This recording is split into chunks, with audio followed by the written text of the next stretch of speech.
So hello, welcome everyone. Welcome to How to Recruit More Peer-to-Peer Fundraisers with Marketing and Design.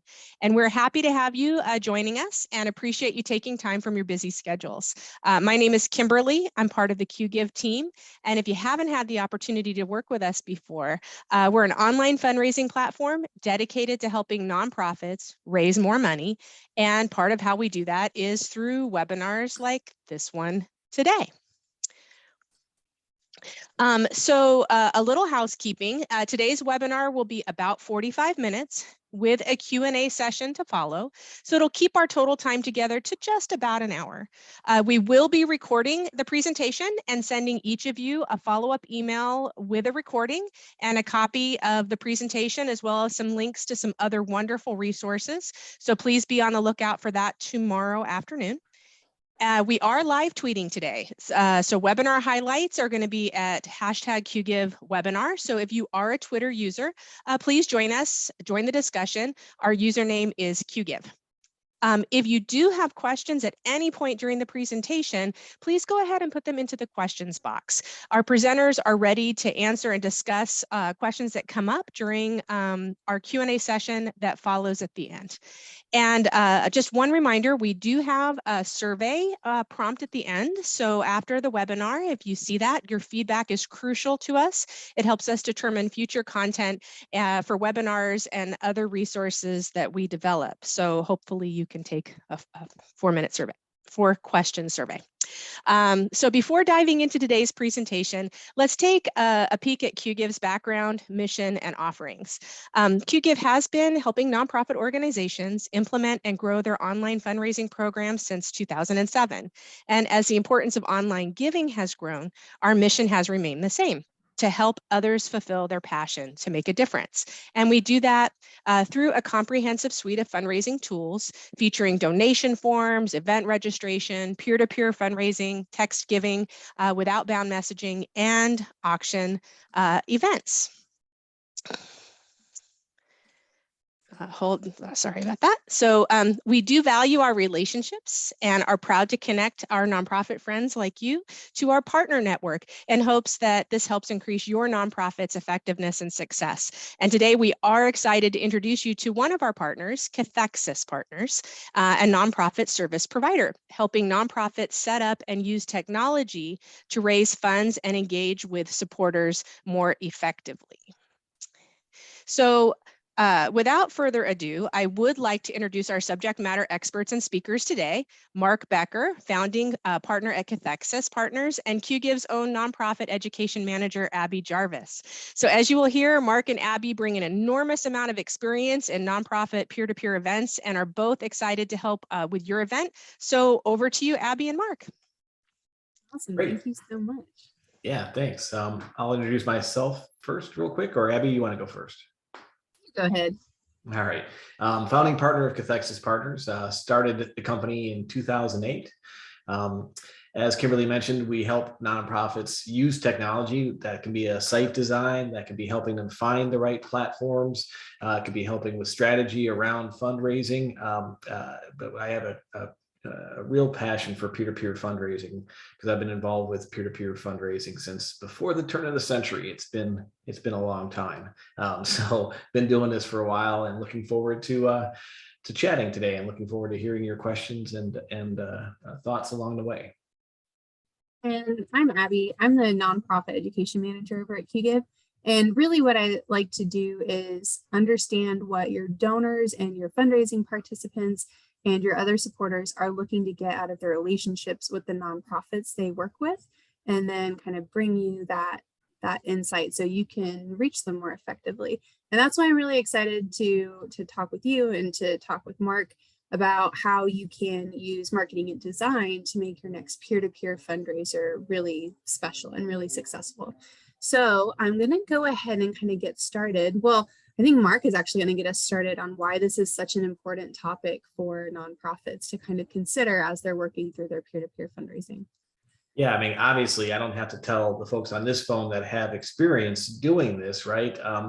Peer-to-peer fundraising is time consuming, right? And it's also your calling card. It's a way to show off what you stand for, what your mission is, who you are as a group.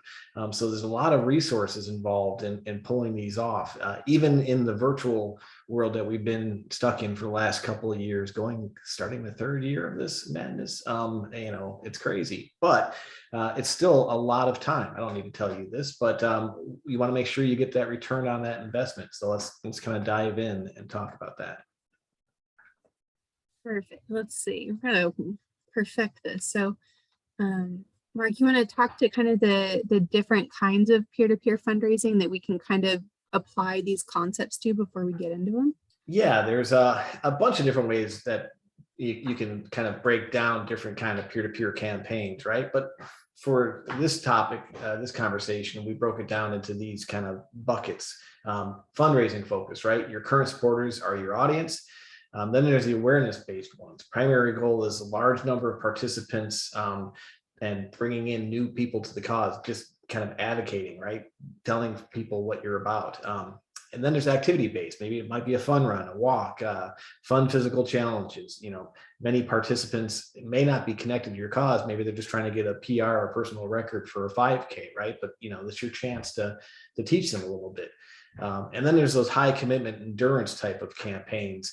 It might be physical endurance or high fundraising minimum because it's a destination type of campaign. And those are your diehard participants and supporters, or maybe they're just really connected and diehard to that thing they're doing. But all of these, and maybe it's you see your own campaigns as kind of a hybrid of a few of these.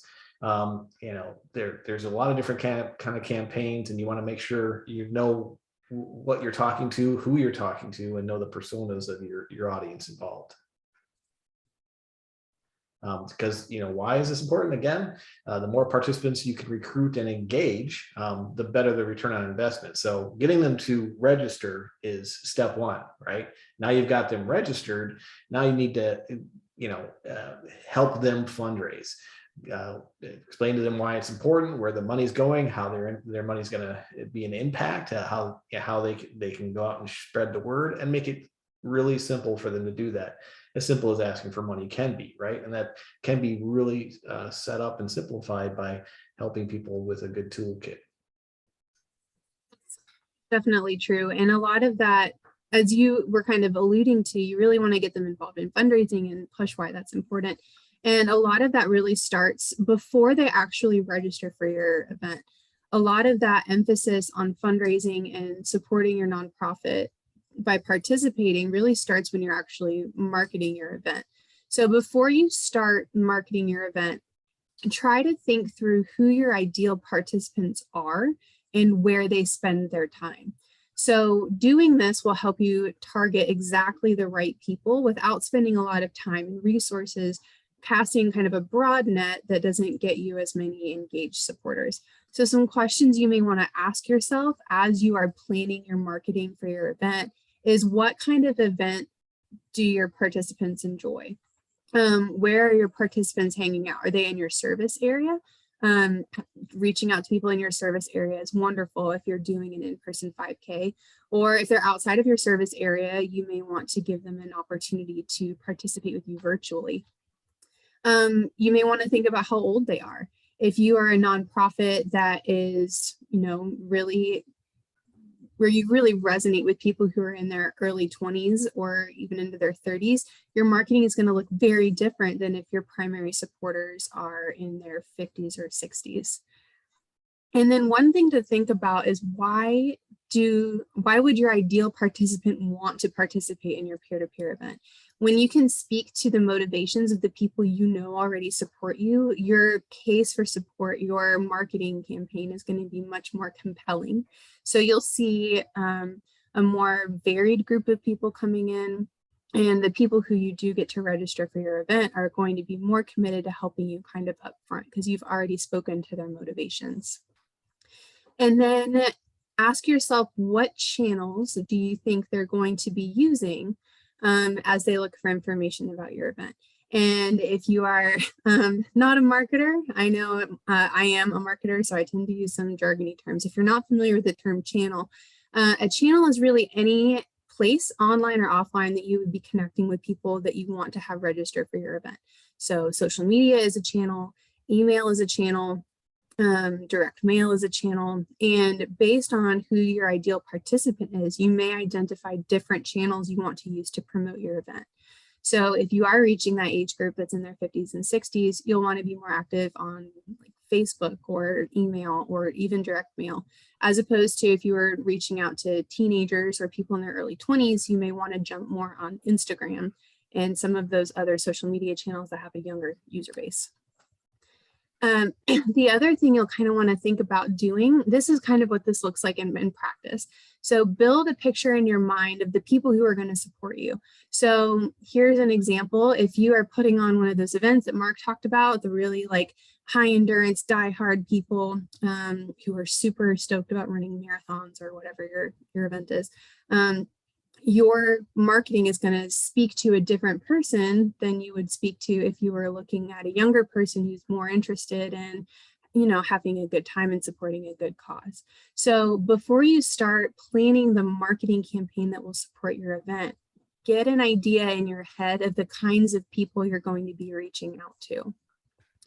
So, and then as you kind of have this done, the next step is to keep in mind what Mark mentioned.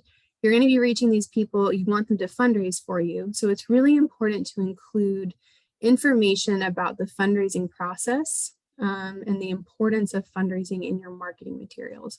So if you have, say Mark runs ultra marathons and is really excited about running a marathon for your cause, he may not be as aware of the fact that this is a fundraiser for you. So if you market to him up front, hey, you're going to be running this great race, but you're also going to be raising money for a good cause, he'll be more likely to raise money for you because that expectation was kind of set right up front.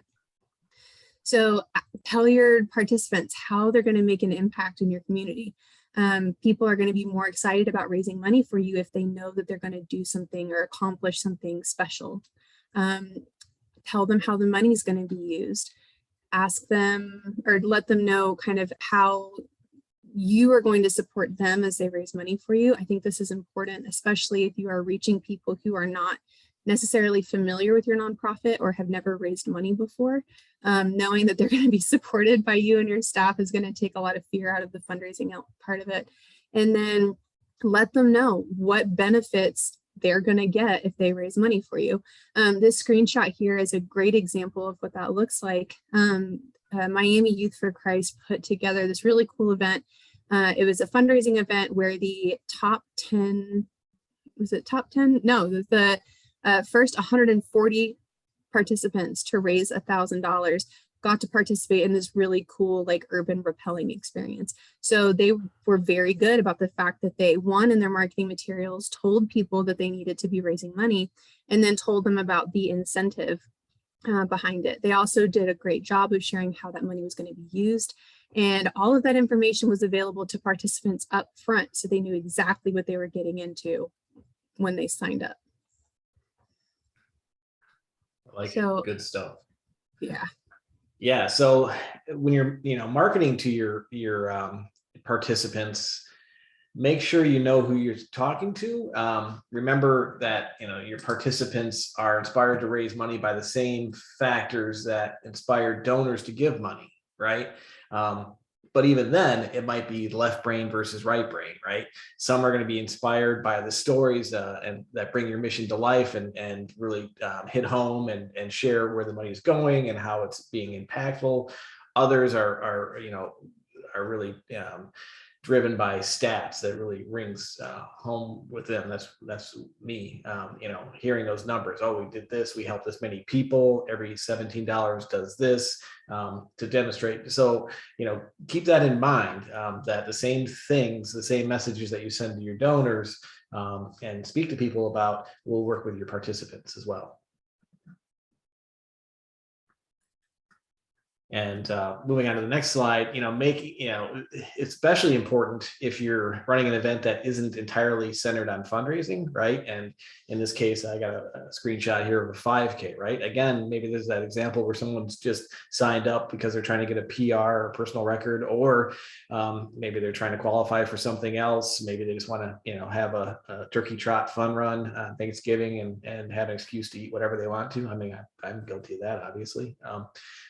So, their reason for being involved might be more about the actual event than your cause, but that doesn't mean that, you can't educate them along the way, and potentially get them to fundraise. And we'll talk more about this, and you should focus on, those people that are there for a different reason, trying to get them inspired and involved.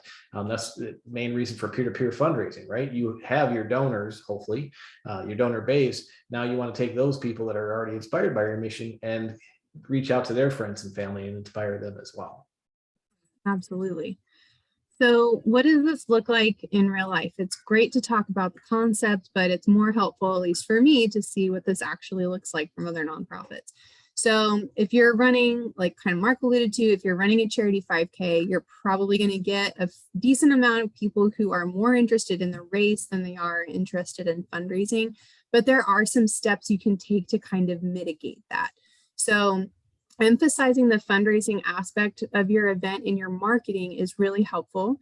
Even if they choose not to participate in the fundraising period, the fact that they're aware of the fact that they can do that and that that's an option, and they should, hopefully by the time they register, understand what that money is supporting. So that's very important. And then if you absolutely have a group of people who do not want to fundraise, they aren't going to, you get to the end of the event and you see that you've got a group of folks that have not raised $1, one thing you can do is proactively reach out to them and say, hey, thank you so much for supporting this event. We're getting really close to our fundraising goal. Would you consider supporting our nonprofit by making a donation? They can even make that donation on their own page, so that money can still be attributed to them kind of in the peer-to-peer perspective. But that's a great way to engage people and raise some more money, even if they aren't excited about actually participating in fundraising. Hopefully, if you have let people know ahead of time that fundraising is an integral part of this event, you will have few of these people, but inviting them to support your mission and to make a bigger impact by donating to your event is a great engagement opportunity for that group of people.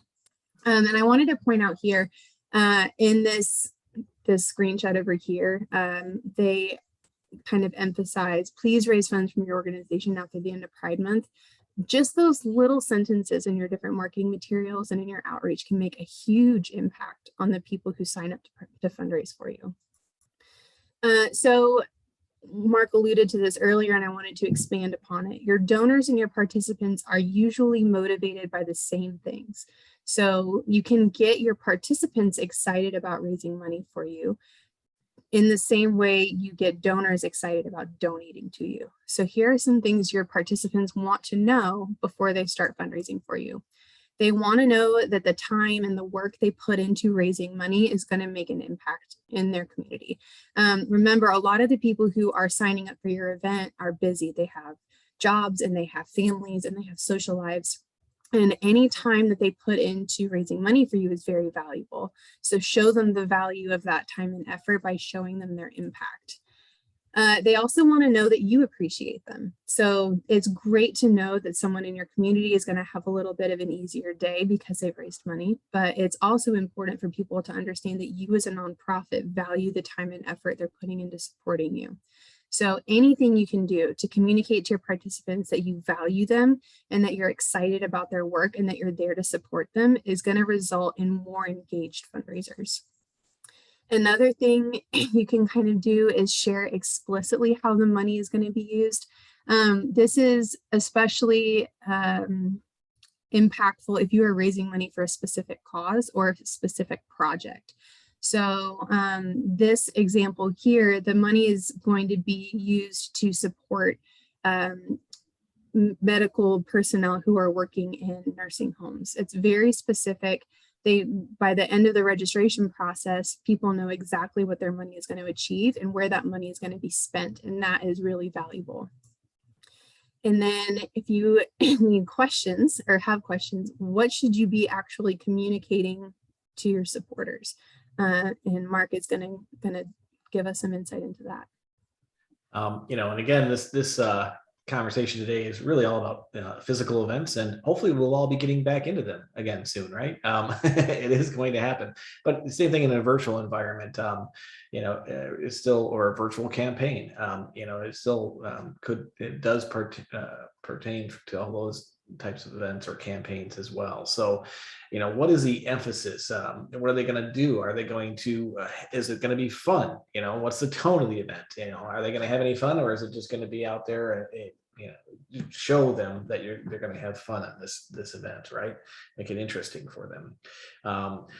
Bring up the fact that they should bring their friends and family, right? And maybe it's a pet friendly campaign as well, event. Perhaps it's not, depends on the situation, right? Something that you should share. Also, is there going to be any kind of swag involved? Is there going to be any kind of incentives, right? Look at the buddy trying to get the carrot, right? There's a lot of different thoughts around are incentives and prizes a good idea or not? And I always say, sure, in most cases, I don't think it hurts. In fact, can make it fun and give people the option to just donate their prize if it's a physical prize instead, or also just get creative. You don't have to spend more money on things, right? Perhaps you're having a physical event and you're, for the largest fundraising, the most fundraising by a team, they could get a private porta potty at the event. Right, that's probably not going to be an extra charge, but my gosh, what a great thing, depending on what type of event it is, right? So you can definitely be creative, and you don't have to just give away t-shirts, but nothing wrong with a good t-shirt giveaway, or these days, a mask with your logo on it, that type of thing, right?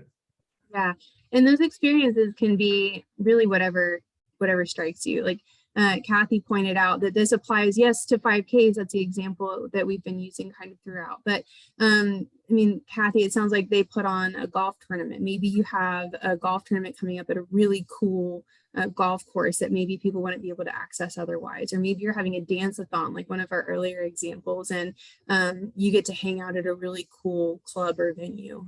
Lots of different opportunities to plug the experiences itself. Golf events, sorry to just kind of riff off of that, but golf events are interesting because golfers historically aren't huge into peer-to-peer fundraising, right? Someone wants to pay for their foursome and just be done with it. But, love to hear any success stories of folks that have had success in peer-to-peer fundraising, but quite often it's a very unique kind of audience than your standard peer-to-peer fundraising. That's funny. I never thought about that. We've got a peer-to-peer fundraising or golf fundraiser here in town, and I don't play golf, so I've never participated, and now I want to go learn how they're doing things over there. So we've kind of touched on marketing and how you can set the tone for your event and encourage people to raise money for you with your marketing. And now I want to look at the next piece of the puzzle, and that is actually the registration process. The registration process it's very easy to kind of view that as more of the transactional engagement with your supporters. You inspire people, they go through the registration process, and then you really get into the good stuff. But the registration process can absolutely set the tone for the rest of that participant's engagement. So here are some tips for you. Interestingly, one of the most frequent ways to lose a potential participant's enthusiasm is actually during the registration process. So a lot of people will think about signing up to raise money for you, and then they'll actually get to the registration process and they'll kind of go, just kidding, I'm not interested anymore. So here are some tips to improve the conversion rates on that registration process. The big thing here is to keep fields to a minimum. If you've gone to any other Qgiv webinars, you've probably heard us talk about the importance of having a streamlined donation form. People get discouraged or bored or disengaged when they're filling out all these personal details. And I want to tell you, it's okay if you have to ask for some additional information. You're going to have to. This is a much bigger event. There are more pieces at play. But the key here is to avoid collecting unnecessary information. So some necessary things you may want to ask, based on your event, you may want to ask them for things like emergency contact information. You may need to have a liability waiver, particularly if you are having an in-person event. If you are kind of giving away some swag to people who register, which is very common, you may need to ask them things like their t-shirt size or what color water bottle they want. But some things you might want to leave off. You may want to leave off some other kind of more exploratory questions. Asking people how they heard about your event is it's really valuable information to have, but putting that question in a registration process distracts your participants. Asking people for their preferred name. It's handy to know. I don't love it when people call me Abigail, but I also don't want to fill out an extra form field when I'm registering to tell you what my preferred nickname is. Asking for backup information like secondary email addresses or secondary regular addresses. All of those things just make your form much more long, and it makes it a little more arduous for your participants and give them more opportunities to disengage from you. So the questions that you are going to have to ask, things like contact information, email address, things like that, can also be a little off-putting to people. If you're like me, you get hundreds of emails a day. I don't necessarily want to give you my email address. But what you can do to kind of mitigate that reluctance to give personal information is to explain how you're going to use it. So in this instance, Qgiv actually, this is now default in our system because we know this is important. We tell people, hey, we're going to send you a confirmation email and we're going to send you a link to set up your fundraising page. So you kind of establish right away that expectation with your participants that you're going to be reaching out to them. You can always change that information or change that wording or kind of update things in different parts of the registration process. But telling people how you're going to contact them and how you're going to use the information you gather is really valuable. This is especially important if you are collecting telephone numbers. Let them know, you might say like, we'll only contact you in case of an emergency, or we'll only contact you with important details about the event. If you are collecting emergency contact information, you may want to tell them, we're not going to call your emergency contact whenever we feel like it. We're not going to hit them up for donations. We just need it in case something happens or because the event venue requires it. Do anything you can to kind of let people know why you're collecting the information you're collecting. The other thing you can add to your registration process to improve those conversions is celebratory language throughout the registration process. And really what that means is that you are interacting with them more as though they were someone who is signing up to support you, and less like there's someone buying something from an online store. Target doesn't give me celebratory language in that checkout process, but it's much more appropriate here. So let your participants know while they're registering that this is a special event, this is something fun, and they're gonna do great work. So this achieves a few things. It makes it feel less transactional. A lot of people who tend to be those $0 fundraisers, especially if there's a registration fee associated with your event, are just like, well, I gave them my money already, I'm not obligated to do anything else. But creating this conversational celebratory tone makes them much more likely to continue to engage after the process is over. It also gets them excited about the event. It sets a fun tone. You get people kind of amped up about the next steps. And then really, this is kind of subtle, but the celebratory language, this informal celebratory kind of bits and pieces throughout the registration process can take some of the feeling of fear or anxiety out of fundraising. A lot of people who are signing up to support you do not know how to fundraise. They've never done it before. But if you can kind of communicate to them that this is going to be a fun thing, you're going to support them, you're there every step of the way, that takes a lot of the trepidation out of the fundraising aspect of your event. All right, so let's continuing on with the registration flow. Consider promo codes or early bird discounts to, again, the goal is to get more people to register. So start giving that insider feel to it, right? I got a deal here, I'm going to share that with somebody. So what a better way than say, hey, we have an early bird discount until next Friday, and the rate is just this until Friday, and then it goes up, or send out a promo code that someone has to enter in the system just a real simple code like support or celebrate, whatever it might be, and they get discount or free registration, what have you. Those little things, they'll get them to register earlier, and probably share it with others and get more people to register. So while you might be losing some of your revenue, you will at the end of the day be able to get them into the communications flow funnel sooner, so you can start emailing and support, how to fundraise and giving them tips and all of that much sooner, because you want as many people to register as possible, obviously, but you also want to register them as early as possible, so you have more time to speak with them via email and possibly, even calling them, depending on your availability. Definitely. And I love this point that you included about promo codes for returning participants, because kind of to what you were mentioning with the other participants, your returning participants have done this before. It takes a lot less hand-holding and a lot less teaching and a lot less support to get them fundraising. So if you send them those early bird discounts, they come back, you've retained them, and they are ready to be up and running and fundraising much more quickly. Yep. And again, to expand and make it easy, obviously you want your participants to recruit friends and family members to support them, but possibly also join their team or just join the event and join the campaign all together. So why not make it super easy and allow that person to register their family members or friends as part of the registration flow, so it's all done in one transaction or one process. And event swag, again, maybe you have a registration fee, maybe you don't, but consider possibly selling add-ons. Maybe you're doing a cycling event and you have jerseys or what have you. Maybe you have a dog event and you have some outfits for the pets, whatever it might be. Sell the opportunity to sell additional swag during registration, and just makes it super simple because it's all done in one transaction.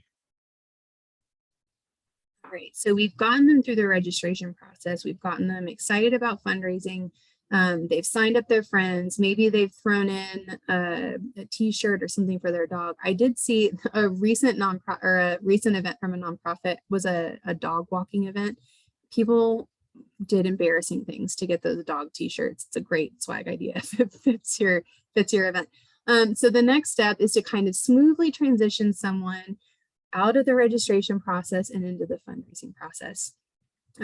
So there is this concept, it's called cognitive momentum, which is a very fancy way of saying that once you get someone fundraising, they're much more likely to continue fundraising for you. So I did not take physics in high school or college. I have a lit degree, but I do know that an object at rest tends to stay at rest, that an object in motion tends to stay in motion. So your next step after someone is registered for you is to get them in motion, to get them fundraising, because the sooner they start and the more excited they are about fundraising, the more likely they are going to be to continue to do that. So what does this actually look like in practice? One is including prompts and fundraising tips on your registration confirmation page. So I'm going to go back here. You can see in this screenshot here, someone has gone through the registration process. The first thing they see when they land on the confirmation page is a big button that takes them to their fundraising dashboard. And there's a little prompt telling them to, start setting up your personal fundraising page, share it with your friends and family. And it really kind of gently moves someone from registering to actually fundraising. And establishing that momentum up front is really important, because the hours and the days immediately after your participants sign up to raise money for you are the most important. They're the most excited about supporting you. And if you can get them to start fundraising in these hours and days after they register, you're going to have a much more successful event. So include those prompts and those fundraising tips right on your registration confirmation page to try to encourage them to get started. Anything you can do either on your confirmation page, in your fundraising dashboard, even in confirmation emails, anything you can do to get them equipped to raise money is going to be really valuable. So you think about your first day on the job as a fundraiser.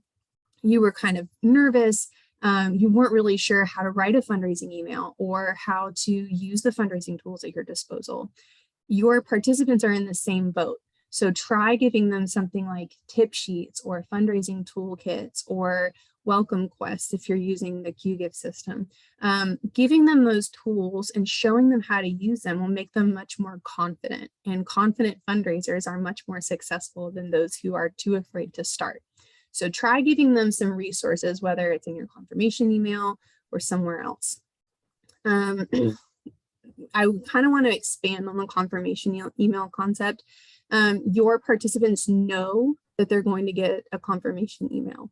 So putting some information in there and also putting that celebratory language in there really gives you an opportunity to kind of capitalize on an email that you're already going to send. It's automated. It's going to go out regardless. So take a few minutes to customize it and make it useful to your participants to kind of nudge them into getting started fundraising. If you're feeling very ambitious, you may even put together an entire series of emails. This is a great kind of tactic, especially if you have a longer fundraising period where you can kind of space out these fundraising emails over a few days or a week. That can be a really valuable way to, one, give people the fundraising tools and tips that they need. It can be a really great way to educate people about your mission and maybe give them some impact statements they can use as they raise money for you. That is very valuable, especially if you are focusing on an event-based peer-to-peer fundraiser where the event is kind of the focus. So if you're putting together a 5K or a golf tournament and someone just wants to participate, they may not know much about your organization. So use that welcome series to teach them.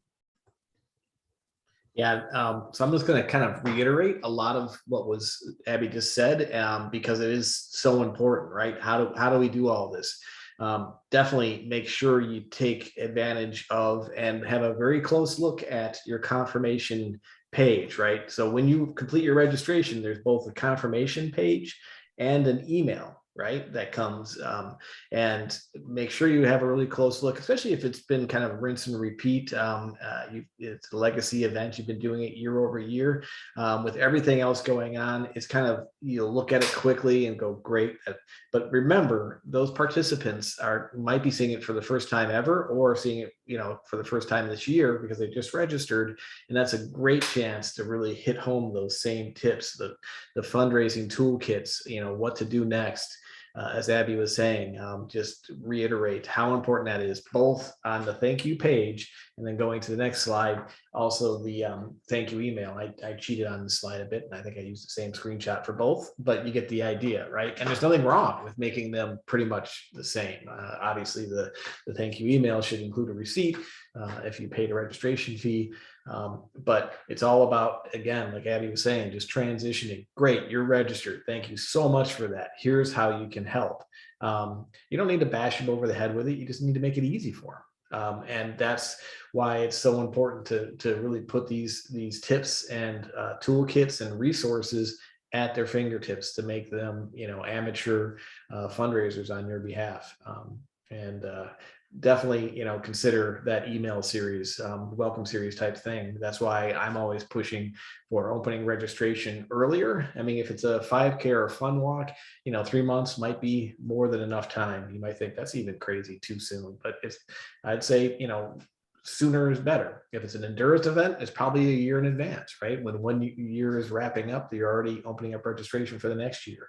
Take advantage of that time frame so you're not emailing them every day, but maybe just once a week with some fundraising tips and some suggestions and some success stories and what people did and how they're doing in a spotlight on a fundraiser. And maybe they could be one of those one day, right?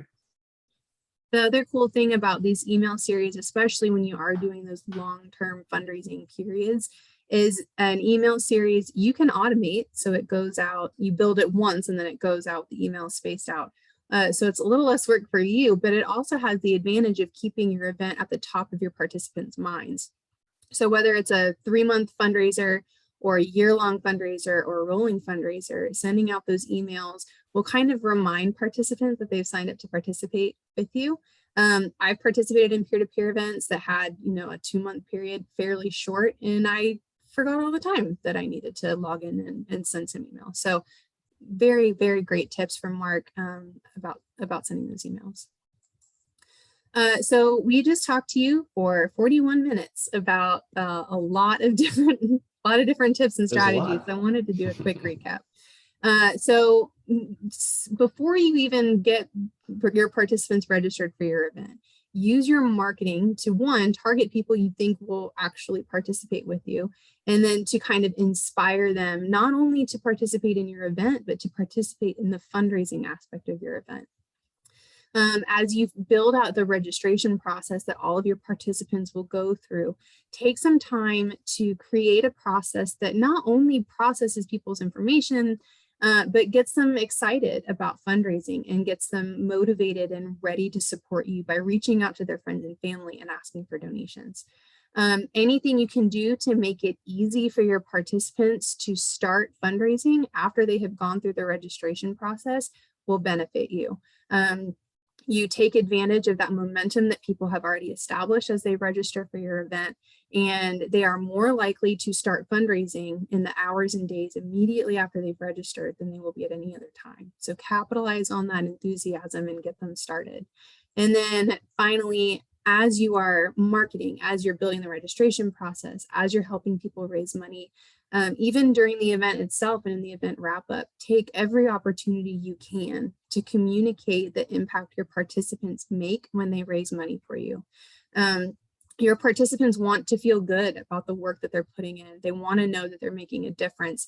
They are willing to work for you to make that difference. So give them what they're looking for, tell them the impact that they're making, and they will stay engaged with you. So that said, do we have any questions? Well, actually, we do. So thank you, both of you. That was some great information.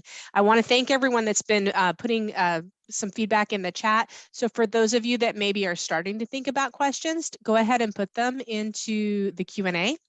But we will start with April. April put an early question in. We did our first peer-to-peer fundraiser this year, other than a Facebook supporter-generated one. We ended up having only current donors giving through platform, but no new fundraisers. Since fees were higher, it backfired on us and it cost us money. So advertised on social and in newsletter and sent 2 direct mails. Where did we go wrong? Mark, you want to start with that one?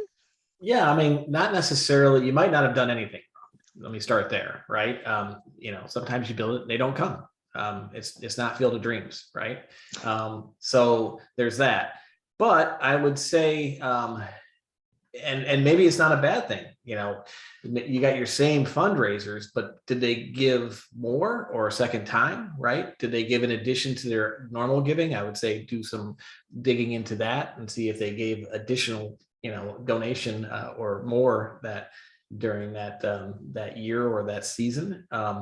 But then I would say, definitely look at truly focusing on the peer-to-peer aspect. And again, getting those toolkits together, some sample sample messages that they can share with their friends and family to make it easy for them to make the ask. Because if someone just has to email their friends or send a text, and they're starting from blank screens, that's awful, right? Unless you're a writer, unless you're Abby and you're the lit major, for me that would be awful. So someone has to write it for me, and then I can tweak it. There's a couple of ideas, but you didn't necessarily do something wrong. I don't know, Abby, anything to add? Yeah, so some things you may want to try. So the fact that you are getting people participating with you who are already in your donor base is wonderful. That means that you're doing a really great job speaking to your donor base and their motivations. So some things you could try. So your donors have already proven that they are engaged with you and that they want to support you. So some things you could try are encouraging your participants who are already signed up, who are already in your donor base and are already raising money for you, ask them to recruit friends and family to participate with them. So especially if you have a group of younger participants, people who are Generation Z and millennials especially are very interested in participating in these events with their friends. So you could try telling your existing participants, hey, we would love you to put together a team of fundraisers. Here is a an idea for recruiting people. Or you could even do what Mark alluded to earlier, try saying like, thank you for registering, to help you recruit some friends. Here is a promo code that gives $5 off the registration amount. Another thing you can try doing, and this is a little bit cheating, but not really. You can try on your social media accounts, when you're posting about your event, try tagging the groups of people who are already registered with you. So if Brendan and Kimberly and Mark and I are already signed up to raise money for you, when you post about your event, try tagging us in your social media posts. That will put your posts, your recruitment posts, in front of more eyes, because our networks will see them. So try doing those things. Ask your participants to recruit others, and then use some social media tricks to kind of boost the visibility of any posts that you're putting out there around your event. Well, thank you. And hopefully that helped answer that question. Our next question comes from Marcia. What is the best way to promote Facebook peer-to-peer fundraisers? Our community is families with children with special needs all across the US. The purpose is to raise $7,000 to fund a biorepository of materials that researchers can use to better understand Mowat-Wilson syndrome. Mark, again, you want to start that one? I think Abby's okay. last response actually was a great feed into that, as far as, connecting or adding other participants that are already in there to it. But what else do you have, Abby? Some other things you might want to try, if you are running a peer-to-peer fundraiser entirely on Facebook and you're using the Facebook fundraising tools, there are two things to consider. So one, you could put together a Facebook event that invites people to get involved. So I just last week made a donation to a Facebook fundraiser. There was an event for it. I was added to that event page, and donors who had given to that campaign, one, were encouraged to share their donation activity on their own timelines. So I didn't actually know that the fundraiser was happening. I saw that a friend of mine donated to it. I clicked over to the event and I ended up making a donation. So that's one thing you could try. Another thing to consider is that a lot of people are kind of leery of putting their payment information in Facebook. So Facebook fundraisers are great. They're very popular. I think they've raised billions of dollars through Facebook fundraisers. I would suggest having a backup. So if you have a donor that isn't excited about plugging their payment information into the Facebook platform, maybe have a backup donation form that has some information about the program you're raising money for, and give them a secondary opportunity to give if they don't want to give on Facebook itself. Well, thank you. And oh, go ahead. I would add to that, that, definitely consider Facebook just one channel, right? As Abby was talking about the channels earlier of communication, and hopefully your entire campaign isn't just Facebook based, because less and less people are on Facebook these days. So for a variety of reasons, so that shouldn't be your only means of fundraising, especially when you're trying to raise $7,000. You have a finite amount, which is great. It's a reasonable amount, also great, and you can raise that much more efficiently if you're communicating to people where they're at, and that's not where everybody's at these days. Good points, both of you. And I do want to point out that the Qgiv resource page, we do have some good information on multi-channel marketing, if that's something that's resonating with you. Hi, Brendan. We have Brendan from Qgiv that's joined us as well. We have another question, and I hope I'm saying your name correctly, Amira. How does Trillis compare to other auction sites, such as 32 Auction? So not sure if Brendan, Abby, Mark, any of you'd like to field that one? I have never used either of those. Yeah, happy to chat with you offline about that. I'd probably want to unpack that. It's like, how it's like comparing different peer-to-peer fundraising tools. It's like, oh, well, that's a lot. That's a lot. It's more like, how are you going to use it and what's the best fit? So, feel free to reach out and happy to chat about that offline. And just so everyone knows, in the coming up slide, but also when I send out your information, Mark's contact information, Abby's, the Qgiv team is available for you. So Amira, hopefully you and Mark can connect. We did have a question that just came in from Andrea. What advice might you have for folks who've agreed to be involved in peer-to-peer but haven't gotten going despite multiple pings? Yeah, sometimes they're just not going to, right? Or things change, right? And that's like the $0 fundraisers too, because they registered and it's a fundraising event, they might not fundraise. So you should definitely talk to them and reach out to them differently than you do the folks that have raised $1,000, for example, right? Or even raised, gotten 2 donations for whatever the amounts are. So, definitely can make sure your messaging is unique or specific to them, personalized for your non-givers or your non-involved. Maybe they, what you meant by involved might be a participant or on some other level as a donor, whatever it might be. But just make sure that you try it a few times and then let them be, because they're not going to, you can spend your efforts elsewhere and they'll pay off better.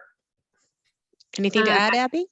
I do. I have 3 tips for you because full disclosure, I have been this person before. So the first thing that you can do is try sending emails targeted specifically at people who have not gotten started. And honestly, this sounds a little weird, but experiment with your subject lines.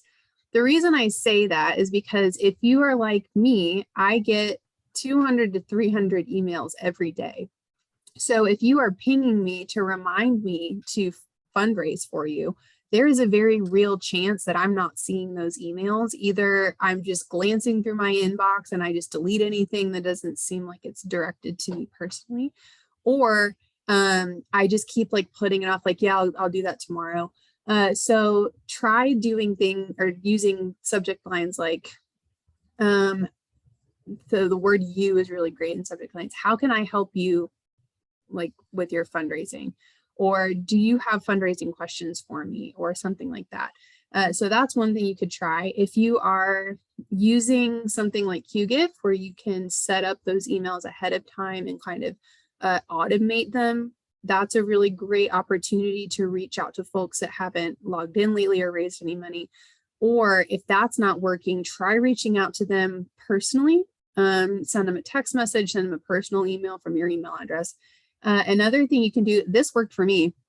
I was participating in a peer-to-peer event. I also had a big wedding that I was helping out with, and I got an email that said, last chance to hit your fundraising goal. And when I opened it up, it said, our event is next week. This is the last chance you have to raise money. And that was very motivating for me. So that may help. And the other thing you can do, we kind of alluded to it early in the presentation. Some of them just will not register or will not fundraise for you, and that's okay. Around 80% actually of people who sign up to participate in a peer-to-peer event won't raise any money. And I don't say that to discourage you. I say that to make you feel better. You're not doing anything wrong if they're not raising money. What you can do instead is reach out to them and ask them if they would consider making a donation instead of raising money. So based on how socially awkward I'm feeling that day, I may rather give you $100 than send an email to my mom asking for a donation. You never know. So you can kind of give them that last chance opportunity to support your work by reaching out to them and saying hey, it's 48 hours before our event. We're so close to our fundraising goal. Would you consider making a gift to get us closer? Just some things you may want to try. Great tips. Wonderful. We do have time for another question, and Aaron has asked, how many emails are too many to send our participants or team captains leading up to the event? Mark, you want to lead off? Sure. I mean, definitely keep an eye on your unsubscribes, right? When they start trending up, dial it back. It might already be too late because you've lost some, but general rule of thumb is, and I like that you sent out, you said send to our participants or team captains. And I like that distinction because I'm a big fan of weekly, but send an email just to the team captains first and give them an insider glance of what you're going to be sending to everybody, a couple days later or the next day or whatever. So that way they feel like, oh, wait, I'm on the inside. I'm a team captain. I'm on the inside. I know I have this insider information. I'm going to share it with my team right away, and get, make them more motivated, make them feel more important as team captains, because they are important. And then, weekly, leading up to the event, for the actual event, I would say it's okay to increase that because you have logistical information to share, especially, if the weather changes or whatever, but I wouldn't go too crazy, more than, 3 emails that final week of the event. But again, that's just a rule of thumb. I don't know anything to add. Aaron has a follow-up question, and I would love to defer to Abby in the last minute or so here. Should we raise our fundraising goal if we meet it 24, 48 hours before an event? Any thoughts on that? Yeah, I don't see why not. And you can really use it as a fun challenge for your supporters. Like, you guys helped us raise X amount of money. It's 48 hours before our event, and we've already gotten there. We've set a stretch goal of an additional $2,000. Here's what we'll do with that extra money.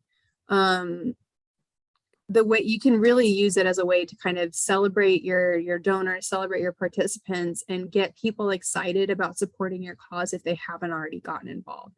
So I think you can. I wouldn't double it, but certainly you can bump it up a little bit. And I think I got an email from a nonprofit. It was similar. It's like, we've already hit our fundraising goal. We've extended our goal an additional $5,000, which will help us do X, Y, and Z. If you haven't had a chance to donate yet, click here to get involved. And it was very effective. Technically, don't update any like progress meter or anything, but I 100% agree with Abby. Send out the videos. We blew it away. Do a video, and show people celebrating and dancing and maybe virtually, exploding the progress meter. Don't change that. That's shady, I think. Just say, hey, we do have this stretch goal, like Abby said. So we're going to be wrapping up, but I do want to give you both a brief opportunity. I know there's a couple big peer-to-peer events this year. One, Abby, you're doing next month or later this month. And then Mark, you have a big event at the end of the year. So do you guys want to mention that real quick before we close? Totally. If you are a peer-to-peer fundraiser and are going to be at the peer-to-peer professional forum held in Atlanta at the end of February and the beginning of March. I know Qgiv is going to be there. I think Mark is going to be there, right? Yep, we have a session as well. Yep. Perfect. Yeah, come see us. Come say hi. We'd love to see your face. We'd love to talk to you in real life. I'll be doing a session with another fundraiser, and we're going to be looking at how to increase fundraising participation by creating a great onboarding experience. So if you liked some of what we talked about today about increasing fundraising through marketing and design, we'll kind of take it a step further and talk about onboarding experiences that will get your participants excited about fundraising. Mark, what are you talking about? Yeah, we have a workshop on that first day that's going to be all about email communications. So if you can make it, great. If you can't make it, feel free to reach out, and we have those pre-recorded as well. So happy to share those. We have them pre-recorded from last year's Peer-to-Peer World virtual conference, which we have open for pre-registration. I think we're going to share the link with that after the fact. Yes. That'll be in September, we think. So keep an eye out for that. So thank you both again. So Mark, Abby, this was some great information. Thank you to everyone for joining us today. Again, we are emailing out a recording of today, as well as a link to the presentation and some other great resources and links to things like the pre-registration Mark just mentioned. If you would like to reach out to the Qgiv team or to Mark and the Cathexis Partners team, please take note of the contact information here on this last slide. Please don't forget to complete the survey. And we hope that the information we covered today helps you recruit more peer-to-peer fundraisers to your event. So thank you again, and we will be in touch. Thanks so much. Bye.